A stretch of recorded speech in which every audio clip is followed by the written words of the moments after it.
Do not fix your posture. Leave it exactly as it is right now. The weight in your neck, the tension in your lower back, the yawn you swallow to look fine, that small burning behind your eyes, that micro headache you call normal, the heaviness in your arms like you're moving through mud. This is not just another tiring day. This is your body's report saying, system compromised. Operator is the threat. You fried the system. If every week ends the same way, exhausted, irritated, with the sense that the whole world is plugged into your socket, but you keep calling yourself resilient, strong, the one who can handle a bit more, then this transmission is the official report. The problem is not stress. It's high voltage leakage. You wake up already owing energy. Before water, coffee, before breathing, WhatsApp. Before feeling your own body, you feel the feed. Your schedule gets into the cockpit before you do. Here's how it goes. The alarm rings. You grab your phone without even opening your eyes. First notification, a charge. Second, a demand. Third, someone's drama. Fourth, a fake sense of urgency from people who will sleep just fine if you don't answer.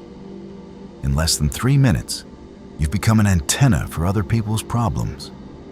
You haven't even stood up yet, and your nervous system is already in firefighting mode. And then you call it a hard day. At night, the pattern continues. You lie in bed, screen 3 inches from your face.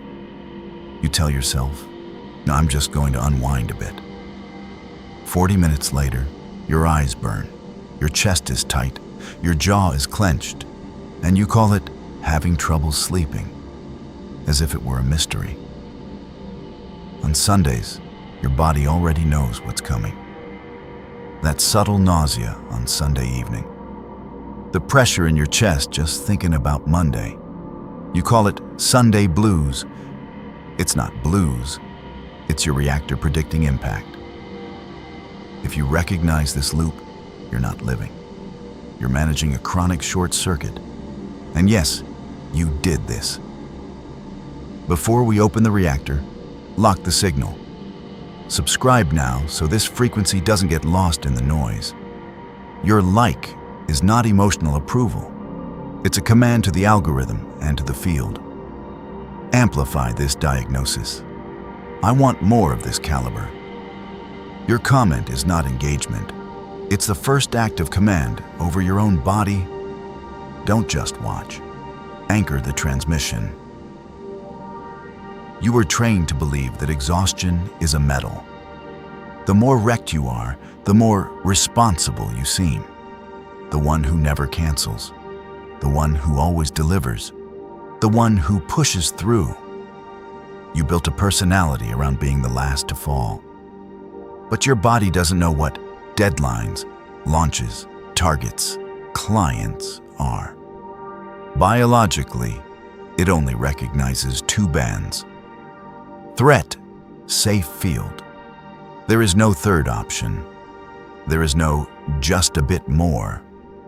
There is no temporary crunch. When your system hears all of that as permanent emergency. Every time you step over an internal limit just to keep the role of reliable, nice, flexible, the body logs it as, "He threw me back into the threat cage again." And the adjustment begins. Cortisol spikes, serotonin drops, muscles tighten, breathing locks. You call it anxiety. In engineering terms, this is red light on the panel. Write these scenes down. Meeting where everyone knows the decision is wrong, but no one wants to be difficult. Your throat closes, urge to cough. You drink water you don't even want. Call with that family member who always dramatizes, who always has an urgent problem. You hang up with a weight on your back, like you carried concrete up 3 floors. Message from a client asking for just a quick little adjustment. But you know it's more hours of your life going down the drain. Your vision blurs, your jaw tightens. You open another tab. You procrastinate like your life depends on that escape. Small conflict where you swallow your opinion because it's not worth the fight. 10 minutes later, you're devouring sugar, scrolling, or fantasizing about disappearing. Group chat where everyone is complaining, and you feel your shoulders slowly climbing toward your ears, even though nobody said your name. This is not weakness. It's interference. In Jung's terms, this is the shadow sabotaging the persona. In field engineering, it's the system dropping your biological voltage to stop you from sustaining an incoherent life. Here, I call it by its name: high voltage leakage. Your nervous system is not malfunctioning. It's enforcing truth against your performance. And here comes the part that your ego hates the most. It wasn't the job. It wasn't the family. It wasn't the country. Those are contexts. They are not your signature on the contract. You signed every energy contract that brought you to this chronic exhaustion, line by line. Yes by yes. Concession by concession. You did this. But what comes next is the part most people never admit in public. You didn't just sign those contracts once. You renew them every time you override your body to protect your image. Every time you say, "It's fine, I'll handle it." When your back says no, your eyes say no, your breath says no. You stamp that contract again. Let's open the theater. You're not just tired. You are the reliable one. The one who replies fast, the one who fixes it, the one who picks up the weight nobody wants. You are the emergency exit disguised as a human being. At the office, in your family, in the company group chat, the scene is always the same. Call him. She'll sort it out. And you do.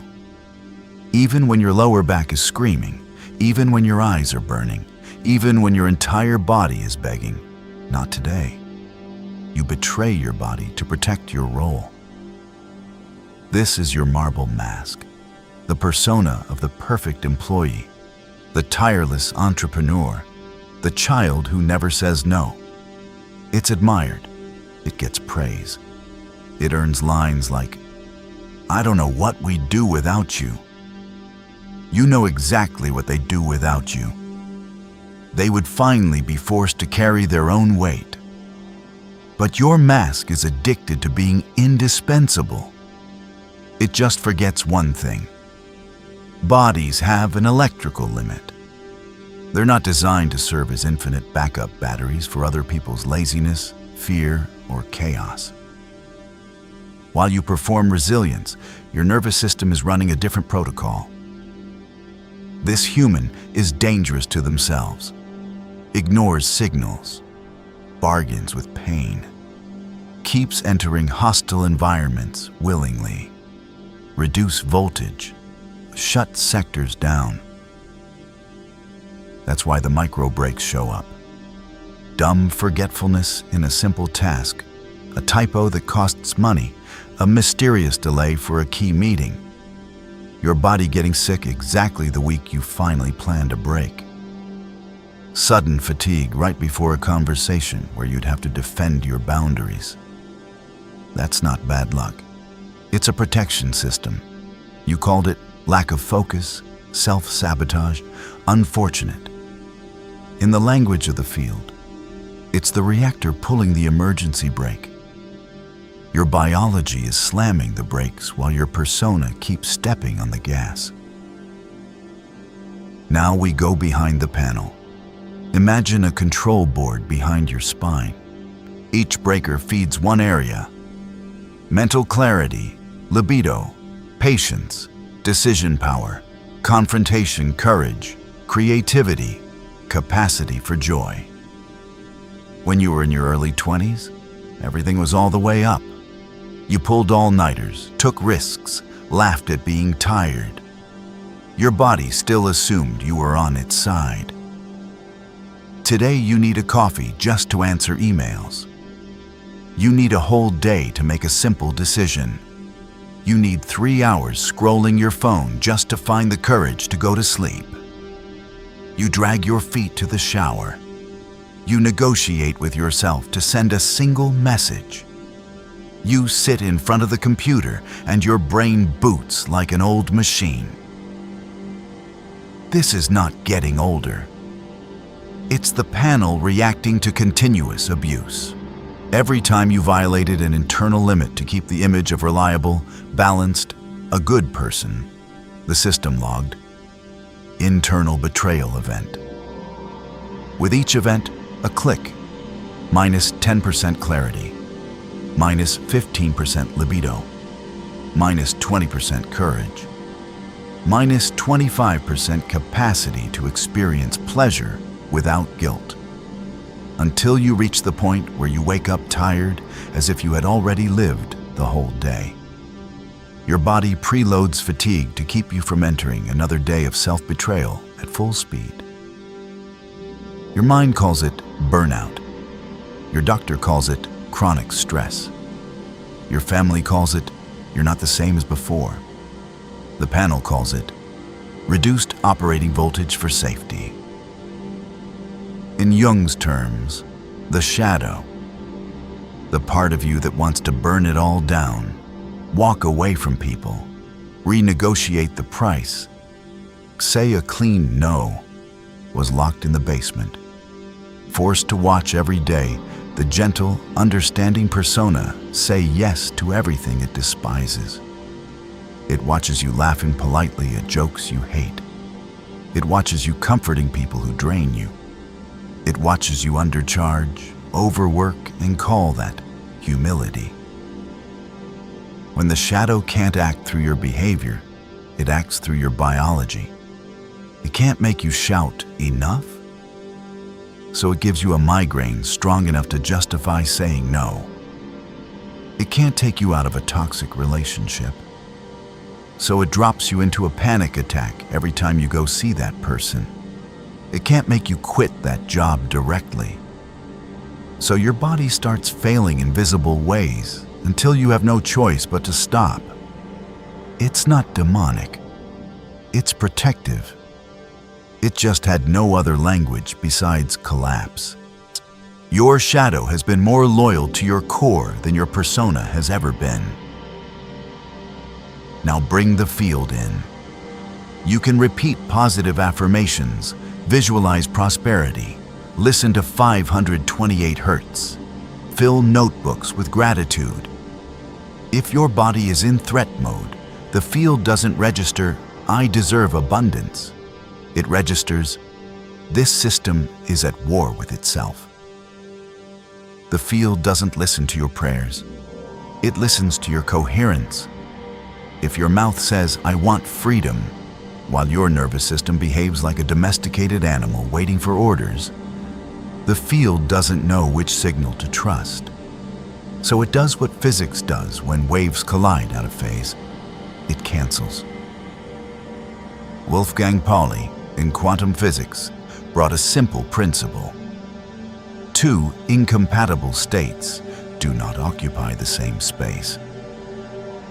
Translated into your biology, you cannot be at the same time the high-voltage animal that commands its own field and the drained servant who says yes to everything out of fear of losing love, money, or approval in the same body, in the same week, in the same nervous system. Your field has to choose which waveform to collapse. When you try to hold both, you get destructive interference. The wave of your desire for sovereignty crashes into the wave of your chronic submission. The phases misalign. The final result is noise. You feel that noise as almost closing a deal and something going wrong at the last minute, almost having time for yourself and someone's urgent need appearing. almost entering a more integrous relationship, and then running back to the familiar pattern, almost resting, and then convincing yourself you should use the time to get ahead. Your field is stuck in almost because your signal is split. And your body? It's the display. Insomnia, jaw tension, stomach always on alert, heart racing in socially normal situations. Exhaustion after dull conversations, but sudden bursts of energy after you imagine a life that actually matches your torque. None of that is decoration, it's telemetry.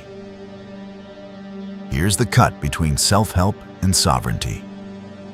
If you insist on explaining your exhaustion as the product of work, the country, crisis, family, karma, you're handing the panel key to something outside your body. You become dependent on the government, the company, the partner, that'll finally treat you right so that your body can rest. But if you hold the gaze and admit, I did this to my own body. I sold my hours, my sleep, my presence, and my silence below cost. Then, for the first time, you become author, not victim. You did this is not moral accusation. It's a check of authorship. If you're the one who fried the system, you're the one who can redesign the circuit. If you're the saboteur, you're also the engineer. The ego tries to defend, I had no choice. I needed the money. They depend on me. All of that has elements of truth. But it's also true that in small, decisive moments, you chose the mask. You chose approval. You chose fake peace. You chose not to be the problem, and the body paid the bill. You will not get out of this with a productivity tip or a spa weekend. You already tried that. Massage on Saturday, burnout by Tuesday. This demands internal sabotage against the regime that kept you exhausted. 3 acts. Simple to understand, uncomfortable to execute. If you actually apply them, your biology changes before your calendar. Forget, listen to your heart. We're going to audit your nervous system. For 7 days, you're going to log only 3 things. Who you were talking to when your body locked up. What you were doing when your energy suddenly crashed. After which interaction you felt like sleeping, running away, or numbing out. Write it dry. No poetry. Meeting with Director X, pain in right shoulder. Replying to so-and-so, weight in chest. Family lunch, headache. Zoom call with client, jaw tension. Scrolling certain group chat, empty feeling plus eye burn. No analysis, just data.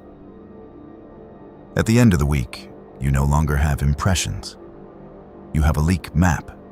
You'll see names repeat. Tasks repeat. Places repeat.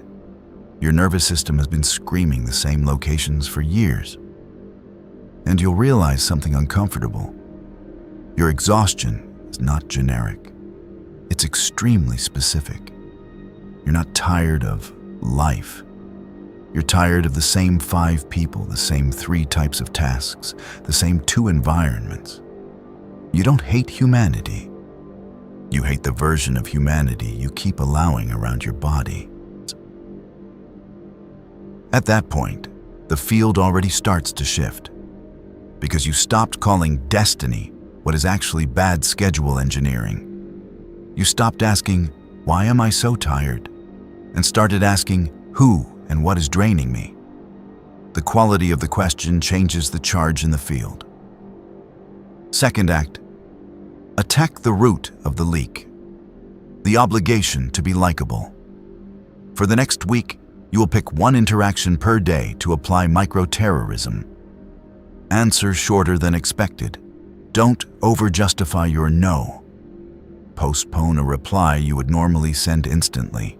Refuse to save someone from a consequence they created themselves. Leave 1 message on read without collapsing into guilt. Concrete examples. A friend sends a 3-minute voice message complaining about life, expecting free therapy. You reply, "I get it. I trust you'll know how to handle it." And stop there. No advice, no rescue. A client messages you at 10 p.m. saying it's urgent. You read it, breathe, and do not reply that night. You answer in work hours. "We'll look at this at X time." A family member throws guilt because you didn't pick up right away. You don't send a long justification. Just, "I couldn't yesterday. I can talk about X now." A colleague asks you to just cover this for me, please. You check your body, feel the no, and simply write, "Can't take this on." Someone sends you a wall of text dumping emotional chaos. You do not read it 3 times. You do not absorb it with your body. You answer once, cleanly, and put the phone down. You will feel your heart race, guilt rising, an urge to take it back. Perfect. That exact spike of discomfort is what always made you betray your body. You've been confusing the adrenaline of breaking a pattern with proof that I'm a bad person. They trained you so well that your hands shake when you stop bleeding out for others. In reality, it's the right wire being cut. For the field, poly still applies. You cannot occupy the position of infinite resource for everyone, and at the same time, sovereign system that preserves itself. One of those has to die. Let it be the mask. Third act, a physical, objective decision the field understands without translation. Choose one axis to start with. Sleep, schedule, money, physical body, movement. Some examples, so this doesn't stay theoretical. Sleep. Define a time after which no message is answered. None. When it hits 10 p.m., 9 p.m., 8 p.m., you choose, it's off. Whoever wants to talk to you can talk the next day. No secret exceptions, just this once. Schedule. Block a period in your week that cannot be sold, no matter how much they offer. You call it idle hour. I call it reactor maintenance. Money. Pick one service that drains you and raise the price. If the client disappears, that's proof that what was funding it was your self-exploitation, not real value. Body. Swap one numbing escape for movement. Not becoming an athlete. Just, for example, walking 20 minutes alone before opening any screen. Or stretching on the floor for 10 minutes instead of going straight to the couch. Or standing up between calls, putting your hand on your chest and asking, "How much charge do I have left for today?" In the first week, your ego will say, "Nothing changed." Lie. What's changing is not your feed, it's your panel. Your nervous system is receiving a new message. Maybe this human is finally on my side. Maybe I can release more energy without risking self-betrayal. And then the micro-miracles start. You wake up slightly less heavy with no external reason. Decisions you dragged for months are made in half an hour. People and demands that drained you start to drift away on their own. Opportunities that match your real torque begin to appear in the gaps left by things you finally stopped carrying. It's not magic. It's the field responding to a signal that's less divided. Here is where your mind will try to escape again. It will say, "It can't be that simple." Of course it's not simple. It's simple on paper, violent in practice, because every tiny change is an act of treason against the regime of exhaustion you've been serving for years. You've spent years treating your body like a disposable war horse. When it tied the game with fatigue, pain, and collapse, you called it weakness, age, problem. But look at what it was doing. Pulling you out of toxic environments through sudden illnesses, forcing you to say no when you had no conscious courage, sabotaging unfair negotiations with anxiety attacks and forgetfulness, slowing you down just enough for certain disasters to miss you. Every symptom you tried to silence was your last loyal employee refusing to fake the numbers. Your body did not sabotage you. It sabotaged the life that was sabotaging you.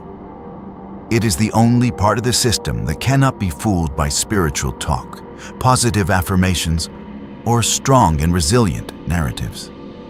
It doesn't care about your image. It cares about survival and coherence. When you grasp this, the game changes. Instead of fighting the symptoms, you start asking, what exactly in my schedule, in my relationships, in my kindness theater, is demanding more voltage than I can sustain without betraying myself? That question, asked without lying, is a high-power command in the field. You stop being a tired noise begging for help and become a system-initiating signal re-engineering. You move from "please save me" to "here is the new configuration." From today on, continuing to live in exhausted mode is a conscious decision. You've seen the architecture. You've seen the panel. You've seen the interference between persona and shadow. You can't hide behind the word stress anymore. Your chronic exhaustion is not a personality trait, not heavy karma, not fate. It is leakage. It is bad contracts. It is a split signal. The field doesn't respond to drama. It responds to coherence. When you stop using your body as proof of how good you are and start using it as the central reactor of your sovereignty, now you'll notice something strange. Less effort, more effect.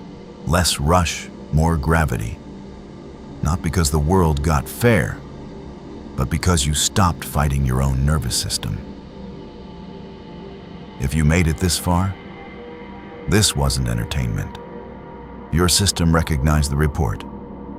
From now on, continuing to drag yourself is a conscious decision. You know exactly which scenes in this video are a copy of your routine. The phone, the late messages, the fake yes, the silent no in your chest. Does that recognition hurt? Perfect. It hurts because it's true. So do one simple, non-negotiable thing. Go to the comments and write, in 2 words, what your body already knows is happening. Voltage leak. No explanation, no justification, no "I'll try." Just admit. The field is reading. I am the field alchemist. You've just received the report of your own biological reactor. From here on, frying the system is a choice, not destiny.